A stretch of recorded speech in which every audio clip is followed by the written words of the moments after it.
Have you ever been in a situation where you've decided to leave your job only to have your employer come back with a counteroffer? It's a scenario that many professionals face at some point in their careers. You've made the tough decision to resign, maybe because of dissatisfaction, lack of growth, or simply a better opportunity elsewhere. But then your current employer tries to convince you to stay by offering you more money, a promotion, or even changes to your role. This can be a challenging and emotional decision. Should you accept the counteroffer and stay where you are? Or should you move forward with your plans to leave? While much of the advice out there focuses on rejecting counteroffers outright, the reality is that the decision isn't always black and white. It depends on the specific circumstances and what's best for your career in the long term. In this video, we'll explore the nuanced question of when to accept or reject a counteroffer. I'll walk you through situations where a counteroffer might actually make sense to accept, and other scenarios where rejecting it is the better option. By the end, you'll have a clear understanding of how to evaluate your own situation and make an informed decision. What is a counteroffer? First, let's define what a counteroffer is. In simple terms, a counteroffer is your employer's response to your resignation. It's usually an attempt to retain you by offering something better, whether that's a higher salary, a promotion, new responsibilities, or other benefits. Employers make counteroffers for several reasons. Losing a skilled employee can disrupt operations, especially if you're in a key role. Recruitment and training take time and money, and sometimes it's easier and cheaper to retain you than to replace you.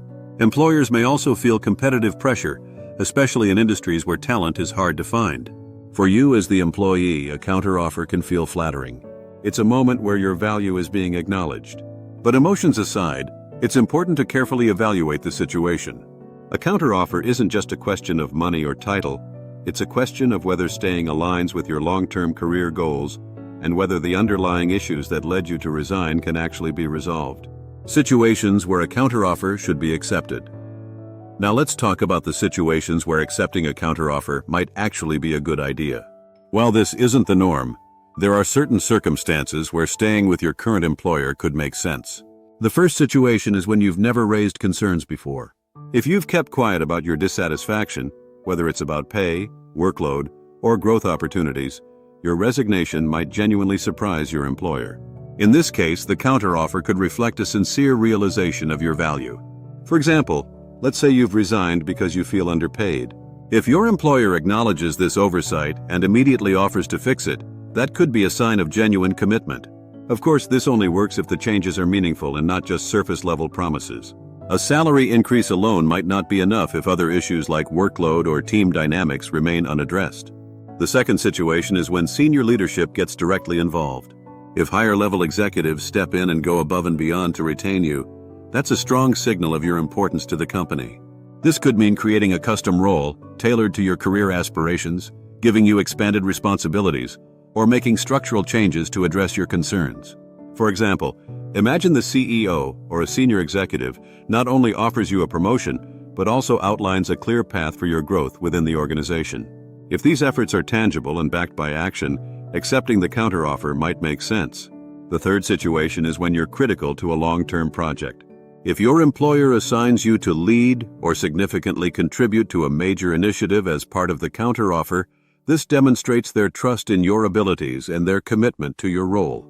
For instance, being placed in charge of an 18-month strategic project could provide stability and purpose, addressing some of the concerns that may have led you to resign in the first place. Another situation to consider is when personal circumstances favor staying.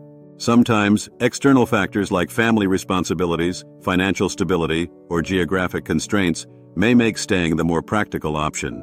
For example, if relocating for a new job would cause significant disruption to your family's routine, a counteroffer that meets your needs without requiring relocation could be worth considering. Finally, a counteroffer should be considered if it directly addresses the root causes of your dissatisfaction. If your resignation was driven by specific concerns, like lack of opportunities or feeling undervalued, and the counteroffer resolves these issues in a meaningful way, it may be worth staying. This could include a substantial pay raise that aligns with industry standards, a promotion with clear growth potential, or a commitment to improving workplace culture. Situations where a counteroffer should be rejected. Now let's look at the other side of the coin. Situations where rejecting a counteroffer is the better choice. The most common situation is when the underlying issues remain unresolved. If the reasons for your dissatisfaction, like toxic workplace culture, poor management, or lack of work-life balance, aren't addressed in the counteroffer, then staying is unlikely to bring long-term satisfaction. For example, even a significant pay raise won't fix a bad boss or an unhealthy team dynamic. Another red flag is when the promises made in the counteroffer feel vague or untrustworthy. If your employer says things like, "We'll work on giving you more opportunities," without offering a clear plan or timeline, it's best to approach the offer with caution. These kinds of promises often lack follow-through and can leave you feeling just as frustrated a few months down the line. It's also important to recognize when you've already mentally and emotionally moved on. If you've made up your mind to leave and are excited about the new role, staying might lead to resentment or disengagement. For example, if you've already envisioned yourself in the new job and started planning for the future, accepting the counteroffer could feel like settling for less. Another reason to reject a counteroffer is when trust has been irreparably damaged. The act of resigning can strain your relationship with your employer and colleagues. Even if you stay, your employer may view you as a flight risk, which can make you vulnerable during layoffs or affect future promotions. Finally, a counteroffer should be rejected when it feels reactionary. If the offer seems like a last-minute attempt to prevent disruption rather than a thoughtful response to your value, it's unlikely to lead to meaningful change. For example, a rushed salary increase without addressing systemic issues like poor leadership is a red flag. How to evaluate a counteroffer? How do you evaluate a counteroffer holistically? Here are some steps to guide your decision-making process. First, reflect on your original reasons for leaving. Ask yourself, why did I start exploring new opportunities? And, will the counteroffer truly address these concerns? If the answer is no, it's probably better to move on. Next, assess your employer's intentions. Are they genuinely committed to addressing your concerns, or are they simply trying to buy time? Look for tangible actions rather than vague promises.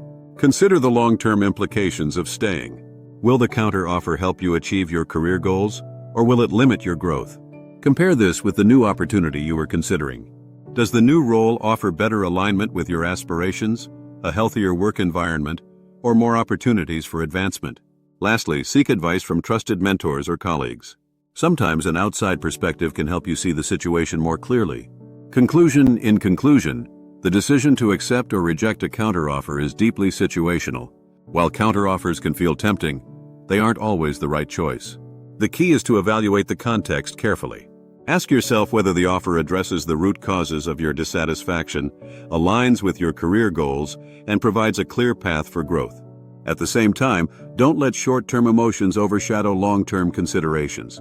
Whether you choose to stay or go, the decision should reflect what's best for you and your career. Thank you for watching. If you found this video helpful, feel free to share your thoughts or experiences in the comments below. And don't forget to like and subscribe for more insights into navigating your career journey.